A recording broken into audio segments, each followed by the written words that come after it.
하나님을 사랑하고 하나님의 뜻대로 우리를 이곳에 부르셨사오니 항상 주님의 그 부르심의 뜻이 무엇인지를 묻게 하시고 잘 분별하게 하시고 협력하여 선을 이루어가게 하여 주시옵소서. 때로는 우리의 믿음이 연약해 흔들릴 때가 있습니다. 그때마다 우리의 도움 되시고 능력이 되셔서 그 뜻에서 크게 어긋나지 않고 다시 돌아올 수 있는 주의 크신 은혜도 함께 허락해 주시옵소서. 이제 주의 말씀을 듣습니다. 겸손한 가운데의 말씀에 귀 기울일 때 말씀으로 우리를 찾아오시어 은혜와 변화의 시간이 되게 하옵소서. 예수 그리스도의 이름으로 기도합니다. 아멘. 할렐루야. 네. 오늘이 우리 교회 창립 43주년 기념 주일입니다. 정부가 바뀌어서 나이가 한 살씩 줄어들었죠.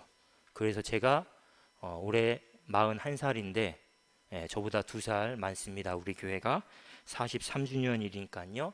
80년 은성교회를 시작해서 그 사이에 세은교회 또 늘샘교회가 함께 하나가 되어서 오늘 새샘교회라는 이름 믿음의 공동체를 이루었고 함께 예배를 우리가 드리고 있습니다.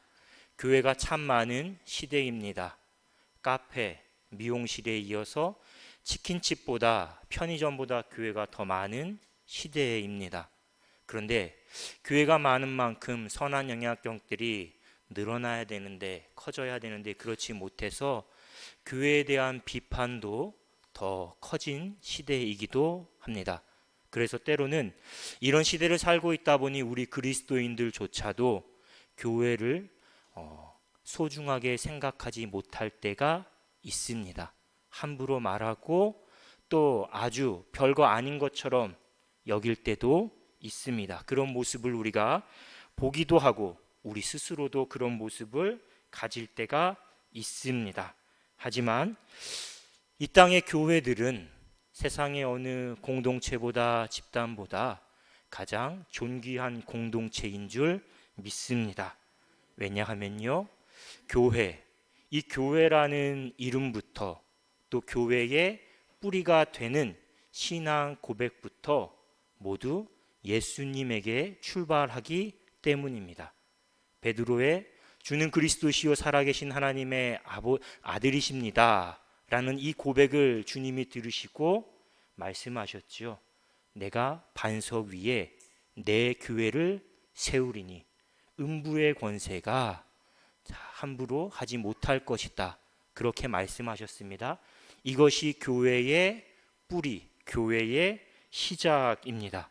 그리고 교회가 걸어온 지난 모든 역사가 박해도 있고 여러 가지 부족한 점들도 있고 많이 있었지만 그 모든 것들이 다 세상을 구원하시기 위한 하나님의 크신 섭리와 계획 가운데에 이루어진 길이라고 우리는 고백합니다. 그래서 교회의 존귀함은 건물의 크기나 목회자나 성도, 인간에게 물질에게 있는 것이 아니라 바로 그리스도 예수에게 있습니다. 그래서 교회가 세상의 어떤 집단과 공동체보다 가장 존귀한 공동체입니다. 그러므로 43년 전 주님의 교회가 세워지고 서로 다른 교회가 하나가 되고 때로는 여러 가지 어려움들이 있었지만 오늘 이렇게 함께 믿음의 공동체를 지키고 예배드리게 된 일 모두가 다 하나님의 은혜인 줄로 믿습니다. 다 하나님이 하셨다. 하나님이 이끄셨다. 에베네셀 하나님의 은혜입니다. 더불어 이 교회를 섬기고 눈물로 기도하신 우리 성도님들의 신앙의 열매이자 하나님께서 주신 축복이라고 생각합니다.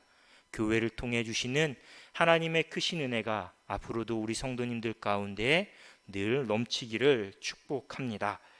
지난 수요일 우리 교회가 후원하는 인도네시아의 김영생 선교사님께 카톡으로 하나의 편지를 받았습니다. 잠시 우리 화면으로 볼 텐데요. 불도 함께 좀 꺼주시겠습니까? 뒤에. 교회의 모습입니다. 네, 대나무 같죠? 긴 대나무 두 개를 엮어서 의자를 만들고 그 위에 앉아서 예배를 드리고요. 앞에 보면 역시나 강대상, 낡은 강대상 하나가 있습니다.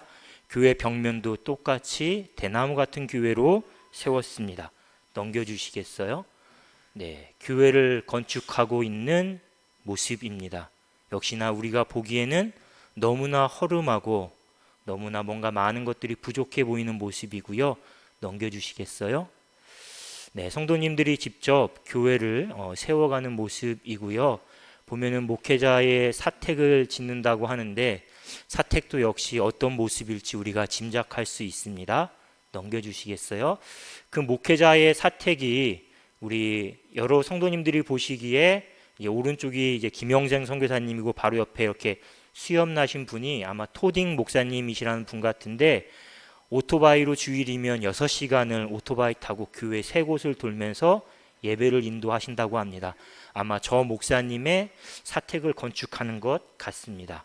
넘겨주시겠어요? 네, 교회 성도님들이 아직 교회로 모이지 못하고 각자의 가정에서 뿔뿔이 흩어져서 기도처에서 예배를 드리고 있고 교회 공사를 위해 모였다가 함께 기념사진을 찍는 것 같습니다. 네, 하나 넘겨주세요.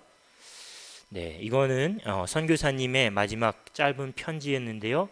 저는 이 말이 가장 인상적이었습니다. 비만 피할 수 있다면 교회입니다. 라는 저 고백.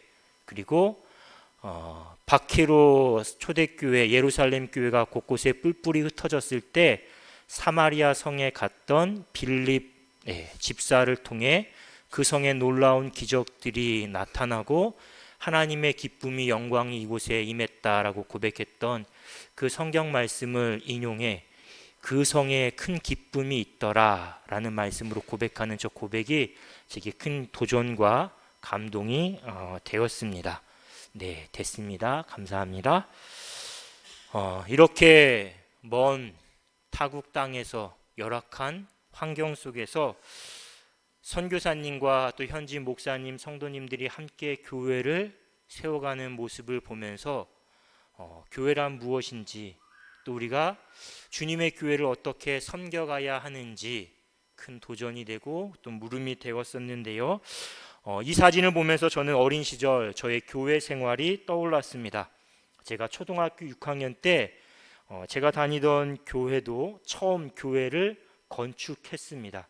그 전까지는 비가 오면 비가 새는 낡은 교회 건물이었는데 그런 개척교회였는데 처음 교회 건축을 하면서 형편이 너무 어렵다 보니까 어른도 아이도 다 가릴 것 없이 모든 교우들이 최대한 교회 건축에 다 참여했습니다.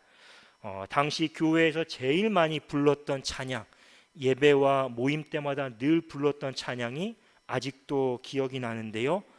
허락하신 새 땅에 들어가려면 네, 저희 목사님 아직도 허락하신 새 땅을 추구하고 계신데요.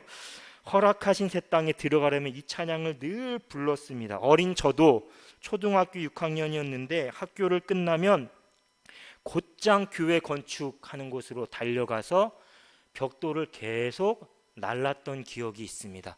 어르신들이 성진아 뭐가 좋아? 뭐 좀 해줄래? 하면 그 잔심부름들 맡아서 하면서 교회 건축에 참여했습니다. 그때는 가끔은 친구들과 놀고 싶어서 귀찮고 또 힘들기도 했지만 그래도 돌아보면 참 즐겁고 행복했던 기억으로 남아 있습니다. 그리고 이런 기억들이 하나씩 하나씩 마치 한 장의 벽돌이 되어서 오늘 제 모습을 만든 게 아닌가 그런 고백을 하지 않을 수가 없습니다. 아마 우리 성도님들께서도 지금까지 신앙생활을 해오시면서 많은 추억들, 기억들을 갖고 계시리라고 생각합니다. 특별히 교회와 관련된 많은 기억들도 갖고 계실 겁니다. 은혜롭고 감사했던 기억도 있을 것이고요. 또 어떤 기억은 지워버리고 싶고 잊고 싶은 속상하고 아픈 기억도 있을 것입니다.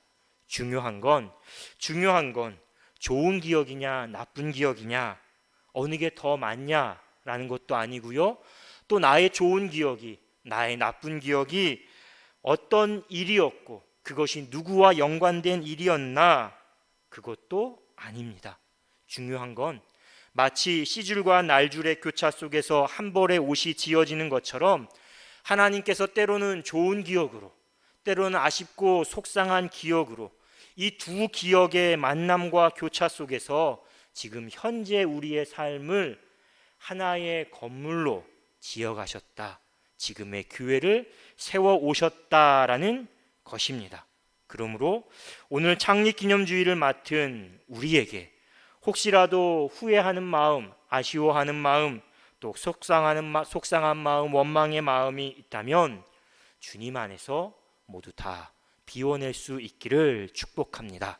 오늘 우리가 품고 소망해야 할 마음은 상황을 뛰어넘는 하나님의 은혜를 기억하는 마음입니다. 주님 안에서 기뻐하고 감사할 수 있는 마음입니다. 오직 사도 바울이 고백했듯 오늘의 지금의 내가 있는 것은 오늘 우리 교회가 있게 된 것은 모두 다 하나님의 은혜입니다 라고 고백할 수 있는 믿음인 줄 믿습니다. 오늘 본문 시편 150편 역시 기억에 대해서 또 감사와 기도와 찬양에 대해서 강조합니다. 학자들은 시편 150편 말씀이 초막절이나 77절 등 특정한 절기 때 불려졌던 찬송일 것이다 라고 추정을 합니다. 말씀을 보면 먼저 1절부터 4절까지 말씀에서 시인은 감사하라 감사하라 이 명령으로 시작해서 쭉 마지막 그의 얼굴을 항상 구할지어다 라는 말까지 4절의 끝까지 10개의 명령들을 나열합니다. 감사하라부터 시작해서 그의 얼굴을 구할지어다 이 10개의 명령들을 쭉 나열하는데요. 그러면서 하나님을 예배하고 신뢰할 것을 이 성도들에게 권면합니다. 이 말씀 가운데의 핵심은 찬양의 의미가 포함된 감사하라라는 명령입니다. 감사하라. 그리고 또 다른 하나는 기도를 강조하는 부르라. 주님의 이름을 부르라 라는 명령입니다. 과거의 구원, 과거에 하나님께서 어떻게 하셨는지 그 행하신 일들에 감사하면서 동시에 앞으로 행하실 하나님의 은혜, 그 도움과 능력을 구하라, 기도하라는 뜻입니다. 그렇다면 왜 시기는 이스라엘 백성에게 하나님께 감사하라, 하나님께 기도하라 이렇게 말하는 것일까요? 그 이유가 본문 8절부터 45절까지 아주 긴 내용으로 나열되어 있습니다. 간단히 요약하면요, 하나님은 아브라함과 아주 오래전에 맺은 그 약속을, 그 언약을 영원히 기억하시고 성취하셨습니다. 가나안 땅과 애굽 땅에 극심한 가뭄이 들 것을 아셨고 그 일을 대비하시면서 미리 요셉을 애굽으로 보내셔서 총리로 세우셨습니다. 시간이 흘러 이스라엘이 애굽의 노예로 살아갈 때는 모세를 택하시고 애굽 땅에 10가지 재앙을 내리시사 출애굽하게 하셨습니다. 바로가 이스라엘 백성을 미워하며 학대한 일, 심지어 아이들까지 학살한 일도 하나님은 모두 다 이스라엘을 구원하기 위한 과정의 하나로 삼으셨습니다. 출애굽해 광야를 걸어갈 때는 낮에는 구름 기둥으로 함께 가사 이스라엘을 보호하셨고 밤에는 불 기둥으로 어둠을 밝혀주시면서 그들의 걸음을 인도하셨습니다. 메추라기와 만나를 먹여주셨고 반석을 가르셔서 물을 마르게 하셨습니다. 이 모든 것이 하나님께서 이스라엘을 위해 능력을 행하신 기적입니다. 하나님께서 아브라함과 맺은 언약을 기억하시고 성취하신 일입니다. 그런데 어디 하나님께서 이스라엘에게만 이런 일들을 행하셨을까요? 우리들의 지나온 삶의 여정, 특별히 교회가 걸어온 이 믿음의 여정들을 살펴보면 하나님께서 똑같은 은혜와 능력으로 함께 하셨다, 우리가 고백할 수 있지 않겠습니까? 우리가 지나온 여정들이 출애굽의 여정이었고 가나안을 향한 믿음의 순례였습니다. 이런 이유로 시인은 하나님을 가리켜서 우리 하나님이라고 고백합니다. 또 하나님을 영원히 기억하시고 그 약속을 성취하시는 신실하신 하나님이시다라고 고백합니다. 하나님과 이스라엘이 언약을 세우시고 언약을 지키시는 그 일에 대한 기억을 매개로 계속해서 신앙의 관계를 맺어가고 있는 것입니다. 마찬가지로 오늘 우리 역시 기억을 통해 하나님과 관계를 맺으며 살아갑니다. 내가 무엇인가를 기억한다라는 일은 단순히 과거에 일어난 일을 잊지 않고 회상한다, 그 정도의 의미가 아닙니다. 기억한다라는 건 우리의 삶에서나 우리의 신앙에서나 많은 의미와 영향력을 끼칩니다. 사람은 태어나서 2번 죽음을 맞이한다라고 합니다. 첫 번째 맞이하는 죽음은 생물학적인 죽음입니다. 호흡이 끊겨서 죽는 것이죠. 그렇다면 2번째 죽음은 어떤 죽음일까요? 2번째 죽음은 나의 죽음을 기억하고 회상하는 사람이 사라질 때, 나를 모든 사람이 잊을 때, 그때 맞이하는 죽음이 2번째 죽음, 완전한 죽음이라고 합니다. 기억하는가, 기억하지 못하는가, 그 기억 여부에 따라 삶과 죽음을 가르는 최종적인 경계선이 그어진다라는 의미겠죠. 하나님께서 우리 가운데에 행하신 일과 그 은혜를 기억하는 것, 이것도 삶과 죽음의 경계가 최종적으로 그어지는 것과 같은 의미입니다. 우리가 하나님의 은혜를 기억할 때 우리의 믿음을 더욱 견고하게 세울 수 있습니다. 우리가 하나님의 은혜를 기억할 때 위기와 고난을 이겨낼 수 있는 능력을 얻게 되고 감사할 수 있습니다. 우리가 하나님을 기억할 때, 그 은혜와 행하신 일을 기억할 때 성도로서, 교회로서 행해야 할 바를 바르게 판단할 수 있습니다. 반대로 기억하지 못할 때 우리는 쉽게 죄의 유혹에 넘어갑니다.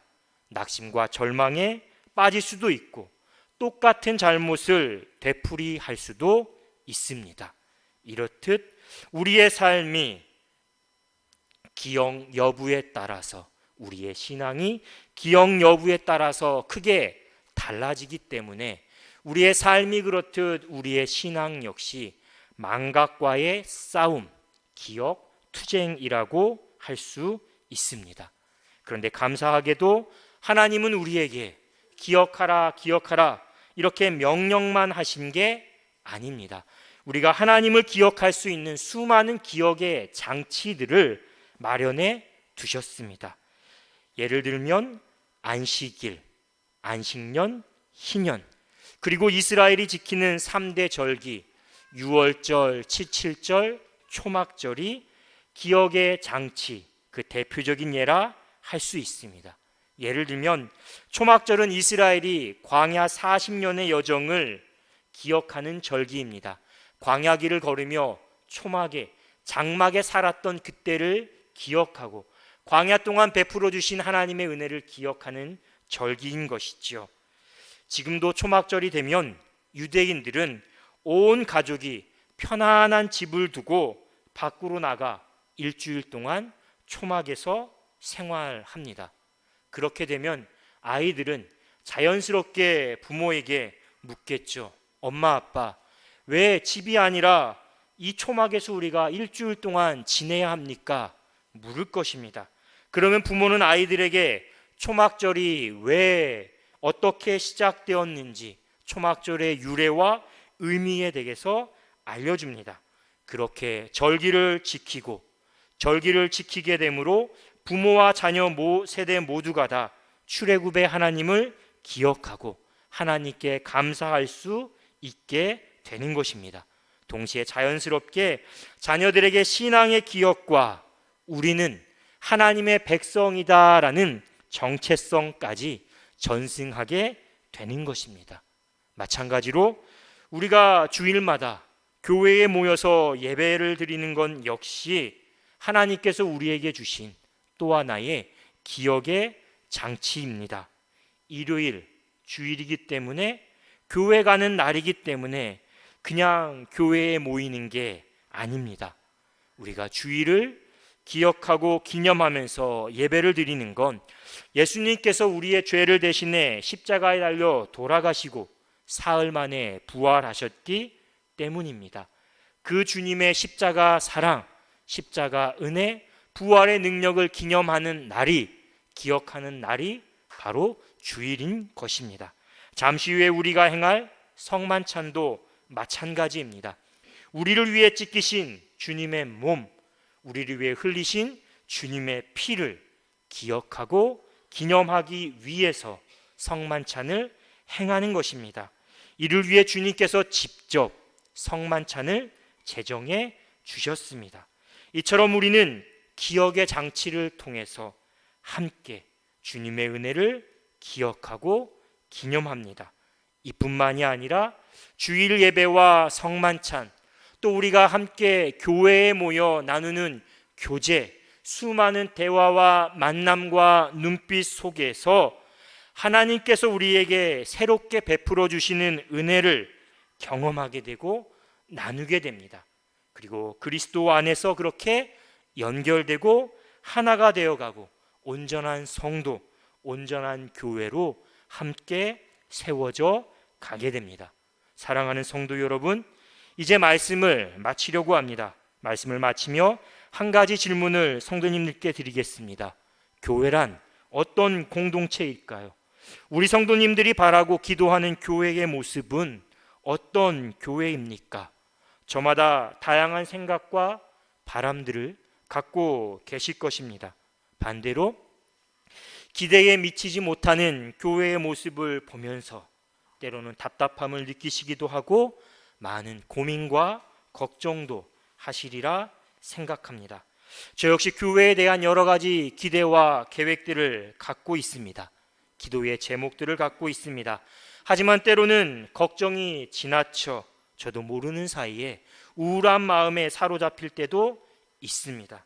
하지만 정신을 차리고 보면 그럼에도 저는 하나님께 감사하고 하나님의 도움과 능력을 구하지 않을 수 없습니다. 왜냐하면 교회에 대한 고민과 걱정마저 교회를 더 아름답게 세워가는 자양분으로 하나님께서 사용하실 것을 믿기 때문입니다. 교회에 대한 우리의 걱정과 염려가 세상적인 근심이 아니라 성령 안에서의 근심, 하나님의 뜻을 이루기 위한 근심이라 확신하기 때문입니다. 또한 무엇보다 오늘 본문에서 이야기하듯 하나님은 당신의 사랑하는 백성을 영원히 기억하시고 말씀을 이루어 가시는 분이십니다. 자신의 피로 사신 교회를 보살피시는 분이시고 교회의 머리가 되시는 분입니다. 그러므로 우리가 한 마음으로 주님의 도우심과 능력을 구하면 앞으로 우리의 모든 걸음도 주님께서 친히 인도해 주시고 동행해 주시리라 믿습니다. 그 하나님을 신뢰하며 새로운 은혜와 감사의 기억들을 함께 만들어가는 우리 교회가 될 수 있기를 주님의 이름으로 축원합니다. 주신 말씀 기억하며 함께 묵상으로 기도하겠습니다.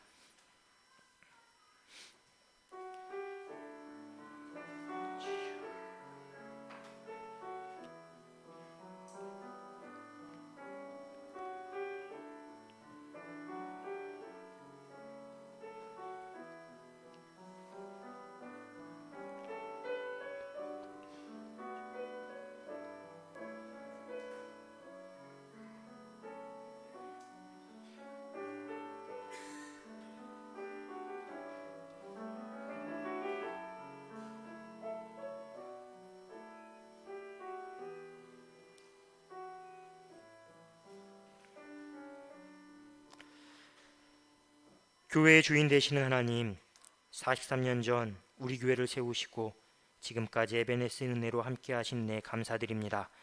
주님의 위로와 어루만지신 가운데에 속상하고 마음 아팠던 기억들은 지워가게 하시고 그 자리에 새로운 은혜와 기쁨의 기억들을 함께 채워가게 하여 주옵소서. 좋으신 하나님, 신실하신 하나님을 의지하며 우리가 하나님의 기쁨이 되고 성도와 이웃 모두에게 기쁨이 되는 교회를 세워가기 위해 한 마음으로 기도하게 하옵소서.